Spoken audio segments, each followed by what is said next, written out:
الشفاعة هب لنا بالقيامة مشفقا وهلنا الله يا سيدي خير النبي. السلام عليكم ورحمة الله وبركاته. بسم الله الرحمن الرحيم. சந்திக்கிற முஃமினீன்களே, எல்லா ஞானத்தினுடைய ஊற்றாக அதனுடைய அடிப்படையாக அமைந்திருக்கக்கூடிய சங்கையான குர்ஆன் ஷரீஃப் வரலாறுகளுக்கும் மிகப்பெரிய ஒரு முக்கியத்துவத்தை கொடுத்திருக்கிறது. குர்ஆன் ஷரீஃபினுடைய ஏராளமான வரலாறுகள், பொதுவாக சொல்வார்கள் மதாருல் குர்ஆனி ஸலாஸா, குர்ஆனுடைய கருத்துக்களை அணுகுமுறைகளை இந்த கண்ணோட்டத்தில் பார்த்தால் மொத்தம் 3 தான் குர்ஆனுடைய மொத்தமே. ஒன்று தக்ரீருல் அகாயித், அதனுடைய கொள்கைகளை விளக்கக்கூடிய ஆயாத்துகள். இன்னொன்று அல் அஹ்காமு ஷராயி, ஷரியத்தினுடைய அஹ்காமுகள், சட்டத்திட்டங்கள். மூன்றாவது அர்து அக்பாரு சாபிகீன், முன்னோர்களுடைய வரலாறுகளை எடுத்து சொல்வது. இதுதான் மொத்த குர்ஆனுடைய சாரம் என்று கூட சொல்லலாம். அருமையானவர்களே, அதனாலே வரலாறுகளுக்கு மிகப்பெரிய ஒரு முக்கியத்துவத்தை இஸ்லாம் கொடுத்திருக்கிறது. குர்ஆன் ஷரீஃபிலே அல்லாஹ் தஆலா கொடுத்திருக்கிறார். வரலாறுகள் தான் நம்முடைய வாழ்க்கையினுடைய ரோல் மாடல்கள். நல்லோர்களுடைய வரலாறுகள் தான் நம்முடைய வாழ்க்கையினுடைய ரோல் மாடல்கள். தீயவர்களுடைய வரலாறு தான் இப்படிப்பட்ட பாவங்களுக்கு நாம் ஆட்பட்டு விடக்கூடாது என்பதற்கான ரோல் மாடல்கள் அவங்க தான். குடிச்சிட்டு ஒருத்தர் ரோட்ல உளறிக்கிட்டு எல்லாத்தையும் கேவலப்பட்ட நிலையில கிடக்கிறான்னு சொன்னா இந்த ஒரு செய்தி நமக்கு வாழ்க்கைக்கு எவ்வளவு பெரிய பாடம். இது நல்லோர்களுடைய வரலாறுகள் சில பாடத்தை போல தீயவர்களுடைய வரலாறுகளும் மனிதனுக்கு பாடத்தை சொல்லி காண்பிக்கிறது. அதனாலே வரலாறுகள் என்பது மனித வாழ்க்கையினுடைய அது அடையாளம். இன்னும் சொல்ல போனால் ஒரு சமுதாயத்தினுடைய அடையாளமே வரலாறுகள் தான். அல்லாஹு தஆலா குர்ஆன் ஷரீஃபிலே வரலாறை சொல்வதனுடைய நோக்கத்தை பற்றி சொல்கிறான். உன்னுடைய கல்வில் தாக்கத்தை உண்டாக்குவதற்கு என்று சொல்கிறான். இதையெல்லாம் படிக்கும் பொழுது, எப்பா நீ யார், உன்னுடைய பெற்றோர்கள் யார், உன்னுடைய மூதாதையர்கள் யார், எப்படி இருந்தாங்க அவங்கெல்லாம், நீ இப்படி இருக்கிறே என்று சொல்லும் பொழுது அதனுடைய உள்ளத்தில் ஒரு தாக்கத்தை உண்டாக்கும். அதனாலே மனித உள்ளத்தில் தாக்கத்தை உண்டாக்குவதற்குண்டான ஒரு மகத்தான நிலையாக குர்ஆன் ஷரீஃபினுடைய தொடக்க சூறாவே ஒரு வரலாறு தானே. ஒரு பக்கராவை கொண்டுதான் அல்லாஹ் ஆரம்பிக்கிறான். சூரத்துல் பக்கராங்கிறது ஒரு மாடு சம்பந்தப்பட்ட ஒரு வரலாறைத்தான் இந்த சூறாவில் அல்லாஹ் தஆலா பிரதானமா சொல்லி காண்பிக்கிறான். குர்ஆனில் ஏராளமான வரலாறு, பதுல் ஹல்கில் இருந்து கியாமத்து வரைன்னு சொல்லுவாங்க. படைப்பினங்களுடைய தொடக்கம் எப்படி ஆரம்பித்தது என்பதிலிருந்து ஆரம்பிக்கிறது வரலாறு. எவ்வளவு வரலாறு குர்ஆன் ஷரீஃபிலே அல்லாஹ் தஆலா மனித படைப்பு எங்கிருந்து துவங்கியது என்பதிலிருந்து ஆரம்பித்து கியாமத்து நாள் வரை தஃசீலுக்குள்ளி செய் எல்லா காரியத்தையும் அல்லாஹ் தஆலா விரிவுபடுத்தி சொல்கிறான். நபிமாருடைய வரலாறுகளை சொல்கிறான். ஏனென்றால் அவருடைய ஹிதாயத்தை கொண்டு நீங்கள் பின்பற்றி வாடுங்கள், அவர்கள்தான் மனித வாழ்க்கையினுடைய முன்னோடிகள் என்று அல்லாஹ் தஆலா அவர்களை சொல்கிறான். குறிப்பாக கண்மணி ரசூலுல்லாஹி ஸல்லல்லாஹு அலைஹி வரலாறு குர்ஆன் ஷரீஃபினுடைய கண்ணோட்டத்திலே ஸல்லல்லாஹு ஒரு சின்ன முக மாற்றத்தை அல்லாஹ் சொல்லி காண்பிக்கிறான். பதினரா தகல்லுப வஜ்ஹிக், நாயகமே உங்களுடைய முகத்துல ஒரு மாற்றம் வந்துருச்சேங்கிறான். கிபிலாவை எதிர்பார்த்து இருந்தாங்க ஸல்லல்லாஹு. அதனால உங்களுடைய முகத்தில் ஒரு மாற்றம், அந்த மாற்றத்தை அல்லாஹ் தஆலா சொல்லி காண்பிக்கிறான். அதே போல அவங்களுடைய முக ரேகையிலே சில விதமான கோடுகள் இருந்ததை சொல்கிறான். அபசவத்தவல்லா அஞ்சாவுல் அமான் சொல்லும் பொழுது அந்த நேரத்தில் உங்களுடைய முகத்தில் ஏற்பட்ட சில விதமான அந்த ரேகைகள், அந்த கோடுகளுடைய நிலைப்பாடு இருக்கிறதே, அதை பற்றி அல்லாஹ் ஒரு வரலாறு சொல்லி காண்பிக்கிறான். அதே போல ஒரு துஃபி ஃபீ நஃப்ஸிக், உங்களுடைய மனசுல சில காரியங்களை மறைச்சு வச்சிருக்கிறீங்க நாயகமே, அதையும் அல்லாஹ் தஆலா சொல்லி காண்பிக்கிறான். நாயகம் ஸல்லல்லாஹு அலைஹி பல்வேறு விதமான வரலாறுகள் குர்ஆன் ஷரீஃபிலே அல்லாஹ் தஆலா அம்லம் யாரிஃபு ரசூலஹு, ரசூலை நீங்கள் படிக்க வேண்டாமான்னு கேட்கிறான்.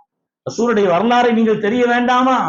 உலகத்தில் நாயகம் ஸல்லல்லாஹு அலைஹி விஷயத்தில் யாரெல்லாம் இன்கார் செய்கிறார்களோ, மாறுபட்ட கருத்தை பேசுகிறார்களோ, அதற்குண்டான காரணம் என்னன்னா ஸல்லல்லாஹு அலைஹி அவங்க வரலாறை படிக்கலன்னு அர்த்தம்.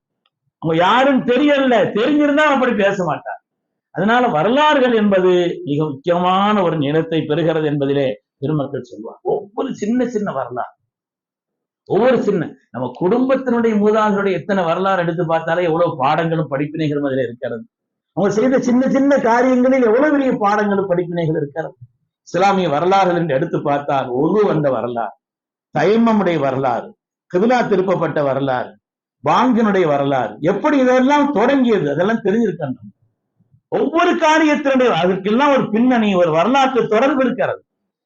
எப்படிப்பட்ட காலகட்டத்தில் எந்த நிலையில் அல்லாஹு தஆலா அதை ஏற்படுத்தி தந்தான் என்பது நமக்கு அல்லாஹ் குர்ஆன் ஷரீஃபிலே ஹிதாயத்து தானே நம்முடைய வாழ்க்கையினுடைய லட்சியம். ஹிதாயத்து தானே நம்முடைய வாழ்க்கையினுடைய லட்சியம். 17 தடவை சூரத்துல் ஃபாத்திஹா ஓதுறது பரது. அதுல ஒரே ஒரு துஆ தான் ஓதணும். என்ன துஆங்க? இஹ்தினஸ் ஸிராத்தல், யா அல்லாஹ் ஹிதாயத்தை தாங்கணும். அந்த ஹிதாயத் எங்க கிடைக்கும்? அல்லாஹ் சொல்றான், ஸிராத்தல் லதீன அன்அம்த அலைஹிம் கைரில் மக்தூபி அலைஹிம் வலத்தாலின். இறை அருள் பெற்ற நன்மக்களுடைய பாதை, ரப்பினுடைய கோபத்திற்குள்ளானவர்கள் வழிகட்டவர்களின் பாதை அல்ல. அதையும் படிங்க, இதையும் படிங்க. அவங்க எப்படி வழிகட்டு போனாங்க, எப்படி இறை கோபத்திற்குள் ஆனார்கள் என்பதையும் படியுங்கள். நன்மக்கள் வெற்றி பெற்றதையும் படியுங்கள். அப்படி நீங்கள் பார்த்தால்தான் ஹிதாயத்து கிடைக்கும் என்பதை அல்லாஹு தஆலா அருள்மறையிலே சொல்லி காண்பிப்பான். அருமையான பெருமக்களே, யூதர்கள் கிறிஸ்துவர்கள்லாம் இப்ராஹிம் அலைஹிஸ்ஸலாம் சொந்தம் கொண்டாடினாங்க. இப்ராஹிம் அலைஹிஸ்ஸலாம் அவங்க சொந்தம் பண்ணாங்க. இப்ராஹிம் அலைஹிஸ்ஸலாம் முஸ்லீம் தான் இல்ல, அவர் யூதர் தான் அப்படின்னு சொன்னாங்க. அல்லாஹ் சொன்னா, மாக்கான இப்ராஹிம் யஹூதியன் வலா நஸ்ரானியன் வலாக்கின் கான ஹனீஃபன் முஸ்லிம். அவங்க யஹூதியும் இல்ல, நஸ்ரானியும் இல்ல, பரிசுத்தமான முஸ்லீம்னு சொல்லிட்டு அல்லாஹ் சொல்றான். ஒரு வரலாறை கொண்டுதான் அதற்கு பதில் சொல்கிறான். இப்ப அவரவே யூதர்ன்னு சொல்றிய, உமா உன்சிலத்தி தௌராத்து இல்லாம் என்பாரு. அவருக்கு பின்னால நம்ம தௌராத்தே வந்துச்சு. தௌராத் வந்ததே எப்படின்னா, தௌராத்துங்கிறது அவங்களுக்கு வந்ததே அவங்களுக்கு பின்னால வந்துச்சு.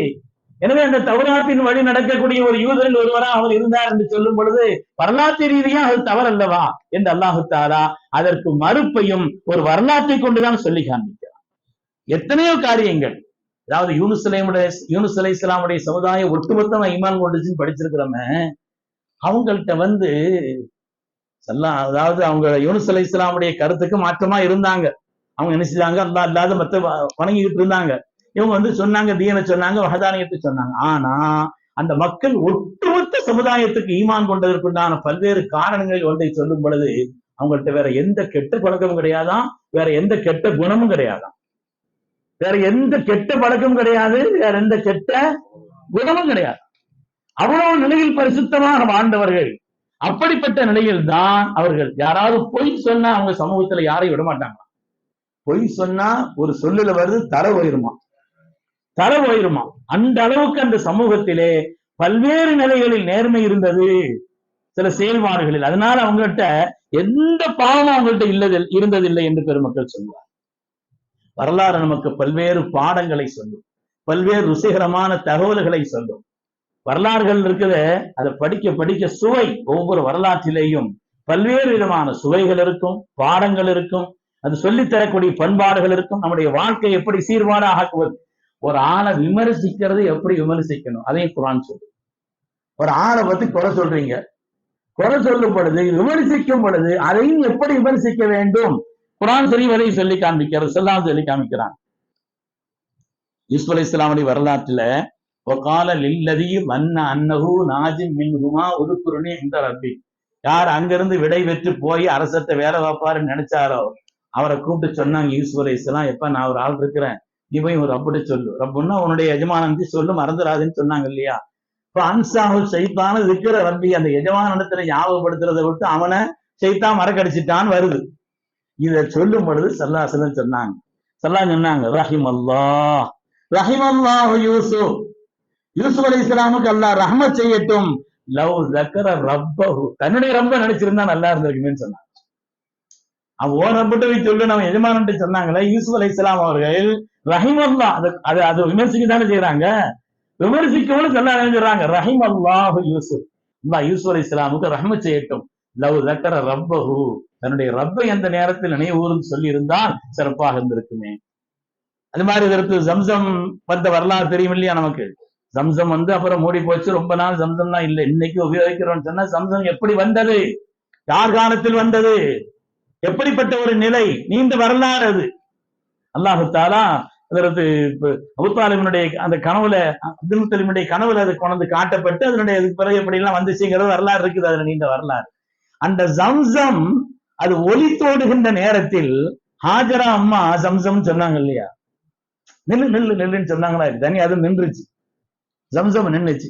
ஸல்லல்லாஹு அலைஹி வஸல்லம் சொன்னாங்க, ரஹிமல்லாஹு லஹா, ஹாஜரா அம்மாவுக்கு அல்லாஹ் ரஹ்மத் செய்யட்டும். யாராவது ரஹமத் சொன்னாலே பயமா இருக்கிற மாதிரி தெரியுது. ரஹிமல்லாஹு லஹா, அல்லாஹ் அவங்களுக்கு ரஹமத் செய்யட்டும். அவன் கொஞ்சம் சபரா இருந்திருந்தா சுப்ஹானல்லாஹ் தண்ணி அப்படி ஓடி இருக்குமே. எல்லாரும் சம்சமா பயன்படுத்திருக்கலாமே. ரஹிமல்லாஹு லஹா, அல்லாஹ் அவங்களுக்கு ரஹமத் செய்யட்டும். அவங்க மாத்திர சபரத் கொஞ்சம் சபரா இருந்திருந்தால் தண்ணி அப்படி ஒளித்தோடு இருக்குமேன்னு சொன்னாங்க. அது மாதிரி பல்வேறு விதமான சோதனைகள் தனக்கு வந்த நேரத்திலே ரசூலுல்லாஹி சொன்னாங்க, ரஹிமல்லாஹு மூசா, மூசாவுக்கு அல்லாஹ் ரஹமத் செய்யட்டும். கதூரிய மின்ஹா, இதைவிட கடுமையா சோதிக்கப்பட்டார், அவர் நோவினை கொடுக்கப்பட்டார், சபர் செய்தாங்கன்னு சொல்லி ஸல்லல்லாஹு ஒவ்வொரு காரியத்தையும் அதாவது ஒரு தடவை இந்த வரலாற்றுல பல்வேறு செய்திகள், நோன்பு காலமா இருக்கிறதுனால ஒரு செய்தி, ஒரு ஆள் குளிப்பு கடமையாயிடுச்சு, சஹர் செய்யணும், சஹர் செய்துட்டு அப்புறம் குளிக்கவா, குளிச்சுட்டு சஹர் செய்யவா? வருஷந்தோறும் வர்ற கேள்விகள்ல இது ஒண்ணு. சஹர் செய்துட்டு குளிக்கலாமா? அப்புறம் குளிச்சுட்டு தான் சஹர் செய்யும் இப்படின்னு அபூ ஹுரைரா அல்லாஹ்னு ஒரு ஆட்டை போய் கேட்டார். அபூ ஹுரைரா அல்லாஹ் தஆலா போய் கேட்டாங்க. அபூ ஹுரைரான்னு சொன்னாங்க, ஏப்பா குளிச்சுட்டு சாப்பிடு. ஃபைன்ன ஃபீ ஸுஹூரி பரக்கா, சஹருங்கிறது ஒரு பரக்கத், சஹருங்கிறது பரக்கத்துன்னு வருது, அதனால நீங்க என்ன செய்ய, குளிச்சுட்டு சாப்பிடு அப்படின்னு சொல்லி அபூ ஹுரைரா ரலியல்லாஹு தஆலா இந்த செய்தியை சொன்னாங்க. உடனே அவங்க என்ன செஞ்சாங்கன்னா ஆயிஷா நாயிட்ட போய் கேட்டாங்க. ஆயிஷா நாயி சொன்னாங்களாம், ரஹிமல்லாஹு லஹு வ கஃபரல்லாஹு லஹு, அல்லாஹ் அபூ ஹுரைராவுக்கு ரஹ்மத் செய்யட்டும், அல்லாஹ் அபூ ஹுரைரா அவங்களுக்கு ரஹ்மத் செய்யட்டும், அல்லாஹ் அவங்கள மன்னிக்கட்டும், அல்லாஹ் அவங்களுக்கு ரஹ்மத் செய்யட்டும், அல்லாஹ் அவங்கள மன்னிக்கட்டும் சொல்லிட்டு சொன்னாங்களா அன்னை ஆயிஷா ரலியல்லாஹு தஆலா அவர்கள். நான் கண்மணி ரசூலுல்லாஹி ஸல்லல்லாஹு அலைஹி வஸல்லம் அவர்களோடு திருநபியோடு நாங்கள் வீடு சேர்ந்தோம். நாங்கள் இனியா வீடு சேர்ந்தோம். அப்புறம் ஒழு செய்துட்டு சாப்பிட்டோம் சஹர் சாப்பாடு. பின்பு குளித்து விட்டு கண்மணி ரசூலுல்லாஹி ஸல்லல்லாஹு அலைஹி வஸல்லம் பள்ளிக்கு போனாங்க அப்படின்னு அன்னை ஆயிஷா நாயகி ரலியல்லாஹு தஆலா அவங்க சொன்னாங்க. உண்மையானவர்களே, வரலாறுகள் அவங்க சொன்ன நோக்கம்ங்கிறது, அதாவது அது தாமதிக்க வேண்டாம் அப்படிங்கிற ஒரு எண்ணத்துல ஆயிஷா நாயகி சொல்றாங்க, நீ சஹர் சாப்பிடுறதுக்கு அதுக்காண்டி பிந்திராத, நீ குளிச்சுட்டு தான் சாப்பிடணும்னா இது போயிடக்கூடாது, நேரம் ஆயிடக்கூடாது, அதனால நீங்க சாப்பிடுங்க, உதவி செய்துட்டு சாப்பிட்டுருங்க, அப்புறம் நீங்க குளிச்சுட்டு மற்ற தொழுகைகளை தொழுதுக்கங்க அப்படிங்கிற மாதிரி ஸல்லல்லாஹு வாழ்க்கையினுடைய செய்தியை நமக்கு சொன்னாங்க. வரலாறுகள்ங்கிறது இருக்குது, கடந்த கால வரலாறுகளை தெரியாதவர்கள் நிகழ்காலத்தில் வரலாறுகளை படைக்க இயலாது. உண்மை. வரலாறுகளை படிக்கும் பொழுதுதான் நமக்கு பல்வேறு விதமான பாடங்கள், நம்முடைய வாழ்க்கையில ஏதாவது ஒரு சோதனைகள் வருது, முன்னால் உள்ள வரலாறுகள் நமக்கு பாடம் சொல்லித்தரும், சபருடைய பாடத்தை சொல்லித்தரும். முன்னால் உள்ளவர்கள் வாழ்க்கையில் எப்படிப்பட்ட உயரத்தை உச்சத்தை தொட்டார்கள், எதன் வழியா அவர்கள் அந்த நிலையிலெல்லாம் சென்றார்கள், அந்த ஏற்றத்தை பெற்றதற்கான காரணம் என்ன, பல நன்மக்களுடைய துஆ, உயர்ந்த குணம், அணுகுமுறைகள் என்று அவர்களை பற்றி படிக்கும் பொழுதுதான் அந்த உயர்ந்த தன்மைகளை நாம் பெற முடியும். திருமக்களை, வரலாற்று எத்தனையோ சரியான உம்மு ஐமன் ரலியல்லாஹு அன்ஹா வரலாறு படிச்சுட்டு இருந்தோம். அன்னை உம்மு ஐமன் ரலியல்லாஹு அன்ஹா, உம்மு ஐமன் ரலியல்லாஹு அன்ஹா இருக்கிறாங்களே, ஸல்லல்லாஹு அலைஹி வஸல்லம் உடைய தகப்பனாருடைய அடிமை. அவங்க ஸல்லல்லாஹு தகப்பனாருடைய அடிமை பெண். அவங்களுடைய தகப்பனாருக்கு, ஸல்லல்லாஹு தகப்பனாருக்கு அடிமையாக இருந்தவர். அதே நேரத்தில் ஸல்லல்லாஹு வளர்ப்பு தாயும் கூட, ரசூலுடைய வளர்ப்பு தாயும் கூட. திருநபியை விட 10 வயசு மூப்பு அன்னை உம்மு ஐமன் ரலியல்லாஹு அன்ஹா, ஸல்லல்லாஹு அலைஹி வஸல்லம் 10 வயசு கூட. ஆனால் ஸல்லல்லாஹு அலைஹி வஸல்லம் நிக்காஹ் செய்த பிறகுதான் உம்மு ஐமன் ரலியல்லாஹு அன்ஹா நிக்காஹ் செய்தாங்க. ஸல்லல்லாஹு அலைஹி வஸல்லம் நிக்காஹ் செய்த பிறகுதான் அன்னை உம்மு ஐமன் ரலியல்லாஹு அன்ஹா நிக்காஹ் செய்தாங்க. அதிலேயும் கூட அந்த நிக்காஹுடைய வரலாறு கூட அவர்கள் ஒரு தடவை ஸல்லல்லாஹு அலைஹி சொன்னாங்க, மன் ஸர்ரஹு அன் யதஸவ்வஜ இலா இம்ராத்தின் மின் அஹ்லில் ஜன்னah ஃபல்யதஸவ்வஜ்ஹா. சொர்க்கத்தினுடைய பெண்களில் யாரையாவது ஒருவரை நீங்கள் நிக்காஹ் செய்யணும்னு உங்களுக்கு ஆசையா இருக்குதா? சொர்க்கத்து பெண்களில் ஒருவரை உங்களுக்கு யாருக்காவது மனநன் நிக்காஹ் செய்யணும்னு ஆசை இருந்துச்சுன்னா ஃபல்யதஸவ்வஜ்ஹா, அவங்க உம்மு ஐமனை நிக்காஹ் செய்யணும்னு சொன்னாங்க. ஹாதிஹி பக்கியத்து மின் அஹ்லி, என்னுடைய குடும்பத்துல மிச்சமுள்ள ஒரு சீதேவியான பெண்ணுன்னு அவங்கள பாராட்டி சொன்னாங்க. இந்த செய்தியை கேட்ட உடனே கண்மணி ரசூலுல்லாஹி ஸல்லல்லாஹு அலைஹி வஸல்லம் வளர்ப்பு மகனார் ஸைத் இப்னு சாபித் இருக்கிறாங்க இல்லையா, அவங்க தான் நிக்காஹ் செய்தாங்க. உம்மு ஐமனை நிக்காஹ் செய்து யாருங்க? ஸைத் இப்னு சாபித் ரலியல்லாஹு அன்ஹு. அந்த ஸைத் இப்னு சாபித் ரலியல்லாஹு தஆலா அன்ஹு அவர்கள் வழியாக பிறந்தவர்கள் தான் உஸாமா இப்னு ஸைத். அந்த உஸாமா அவர்கள் அன்னை உம்மு ஐமன் ரலியல்லாஹு அன்ஹா அவர்களுக்கும் அதே போல ஸைத் இப்னு சாபித்திற்கும் உலகத்தில் குழந்தையாக பிறந்தவர்கள் தான் அதற்கு உஸாமா ரலியல்லாஹு தஆலா அன்ஹு. அருமையானவர்களே, இவங்களை பற்றி நிறைய செய்தி வருது. இவங்களுக்கு கொஞ்சம் குன்னல் நாவு மாதிரி இருக்குமா, சில வார்த்தைகள் முந்தி வருமா. அஸ்ஸலாமு அலைக்கும்னு சொல்ல வராதான். சலாம்னா சலாம்லா அப்படின்னு என்ன சொல்லுவாங்களாம். சலாம் சொன்னாங்களா, நீங்க யார்கிட்ட சொன்னாலும் சலாம்னு சொன்னா போதும், நீங்க எதிர்த்தியோடு சொல்ற மாதிரி இருக்குது, அதனால நீங்க சலாம் அப்படின்னு சொன்னா போதுமானதுன்னு அவங்களுக்கு அனுமதி கொடுத்திருந்தாங்க. அது மாதிரி உம்மாயிமன்றதிகள் தான் அவங்களுக்கு தாகமே வராதாங்க. தாகம் வர்றதுக்காக வேண்டி எங்கன நின்னா வறட்சி ஏற்பட்டு தாகம் ஏற்படுமோ அப்படி மாதிரி இடத்துல எல்லாம் போய் நின்று பார்ப்பாங்களாம். தாகமே வராதான் அவங்களுக்கு. தாகமே வரவே செய்யாது. வரலாற்றுல ஏன் அப்படி ஒரு நிகழ்வு அவங்களுக்கு ஏற்பட்டதுங்கிறதுக்கு உண்டான பின்னணி எழுதுறாங்க. ஏன்னா அன்னை ஐமன் ரலியல்லாஹு அன்ஹா நோன்பு வச்சுட்டு இவங்க நோன்பு நோத்த நிலையில் ஹிஜ்ரத் போனாங்களாம். இவங்க நோன்பு நோத்து கொண்டு அது மாதிரி அவங்க கூட மற்ற ஆட்கள்லாம் இல்லாம மின்தூனி சவாஹிபி அவங்களுடைய வேற யாரும் துணை இல்லாம நோன்பு வைத்துக் கொண்டு ஹிஜ்ரத் செய்தார்கள்.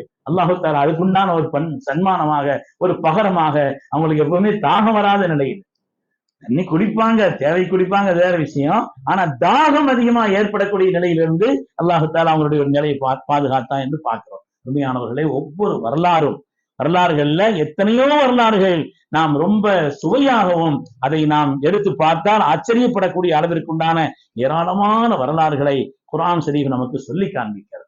அதனால நம்முடைய வாழ்க்கையிலேயும் நல்வழி நடந்து நம்முடைய முன்னோர்களுடைய வரலாறுகளை படிக்கும் பொழுதுதான் எனக்கு எத்தனையோ நம்ம ஊரு குடும்ப சம்பந்தப்பட்ட வரலாறுகளும் கூட எனக்கு ஞாபகத்துல வருது. அது சொல்வது பொருத்தம் அல்ல. குர்ஆன் ஷரீஃபில் அல்லாஹு தஆலா நபிமார்கள், சாலிஹீன்கள், அருளாளர்கள், அது மாதிரி வரம்பு மீறியவர்கள், வழிகட்டவர்கள், பாவிகள், அவங்களுடைய வரலாறுகள்லாம் சொல்லி காமிக்கிறான். பல பேருடைய மனதை புண்படுத்தி வாழ்க்கையில் மேம்பட்டு வந்தவர்களைப் போல தோற்றம் தெரிந்தாலும் கடைசியில எவ்வளவு இழிவுபட்டு நின்றார்கள் என்பது வரலாறு. எத்தனையோ வரலாறுகளை சொல்லலாம். பல பேருடைய கெட்ட துவாவுக்கு ஆளான காரணத்தினாலே கடைசியில் அவர்கள் கேவலப்பட்டு நின்றதை இத்தனை வரலாறுகள் சொல்லும். ஏதோ நன்மக்களுடைய துவாக்களை பெற்ற காரணத்தினாலே சாதாரணமாக இருந்தவர்கள் மிக உயர்ந்த நிலையிலான வரலாறு தனி மனிதர்களுக்கு உண்டு, ஊர்களுக்கு உண்டு. தனி மனிதர்கள் மாத்திரமல்ல, குடும்பங்களுக்கு உண்டு, ஊர்களுக்கு உண்டு. அருமையானவர்களை, நான் சாடை மாடையாகத்தான் அந்த செய்தியை சொல்கிறேன். அல்லாஹ் சுப்ஹானஹு வ தஆலா நமக்கு விளங்கும் நசீபை தந்தருள் புரிவானா. நன்மக்கள் எப்படி இந்த உலகத்தில் வெற்றி பெற்றார்களோ இரு உலகத்திலும் அந்த கூட்டத்தில் அல்லாஹ் நம்மை கபூல் செய்தருள்வானா. இந்த வரலாறுகளை எல்லாம் அல்லாஹ் நமக்கு பாடமாக ஆக்கி அருள்வானா. உலகத்தில் தவறியவர்கள், வழிகட்டவர்கள், அல்லாஹுடைய கோபத்திற்குள் ஆனவர்கள், அல்லாஹ் ரசூலுடைய அன்பை பெறாதவர்கள், அப்படிப்பட்ட அந்த கூட்டத்தில் இருந்து அல்லாஹ் நம்மையும் சந்ததிகள் குடும்பத்தார் எல்லோரையும் அல்லாஹ் பாதுகாத்தருள்வானா. ஆமீன் ஆமீன் யா ரப்பல் ஆலமீன். வ ஆகிரு தஅவானா அனில் ஹம்துலில்லாஹி ரப்பில் ஆலமீன்.